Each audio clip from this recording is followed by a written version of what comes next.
basic way to start to input formulas once you get comfortable with the basics of Excel, entering data and information into cells. We'll want to start using some formulas to make our lives a little bit easier and to reach certain goals that we have for planning, recording, or manipulating data. So very simply, what I want to know in this chart, I've put together a small chart for my employees, their hourly rate, and the hours that they worked during the month. And what I want to do is I want to find out what the monthly salary for each employee would be. So to start by doing a formula, the first thing you do is put in an equals sign. An equal will tell Excel that I'm about to put in a formula, and then that's how it should calculate whatever I put into the cell. So if I want to know my monthly salary, I want my total hours times my total rate.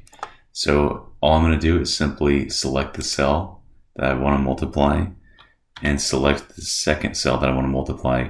The star key is going to be your times sign, your multiply by sign. Okay, simple as that. Okay, and it calculates it out to 420. Now I want to know that same thing for all the other employees, and it would be a little tedious to input that formula for every single line, especially if I get down to having data that is hundreds of lines long. It's going to take a very long time to do that. So two ways I could do this. The first way is I can select my cell and hold down the control key and press C at the same time for copy. Now I'm going to hold down the shift key and the down arrow key to highlight the rest of the cells. Then hold down control and select V, and you'll paste your formula into the entire area that you highlighted. Another simple way to do this is I'm going to select my key or my cell. You'll notice this very small little square here. If I click on that box and hold down the left mouse key and drag down, it will also copy my formula. And when I do this, it's going to copy everything in that cell, including the formatting. So say that I just want my top one for whatever reason to be in red text.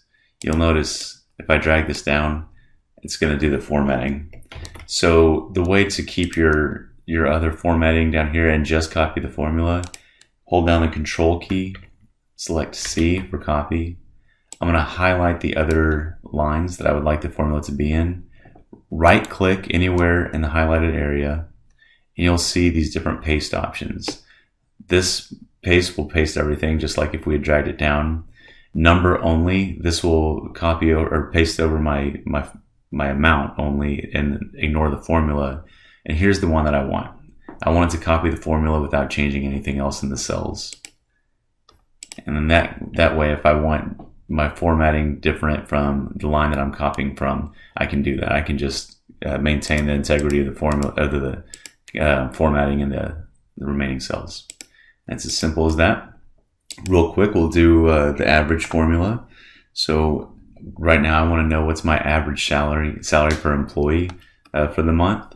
So all I'm going to do is I'm going to click on the cell where I want my formula, press equals.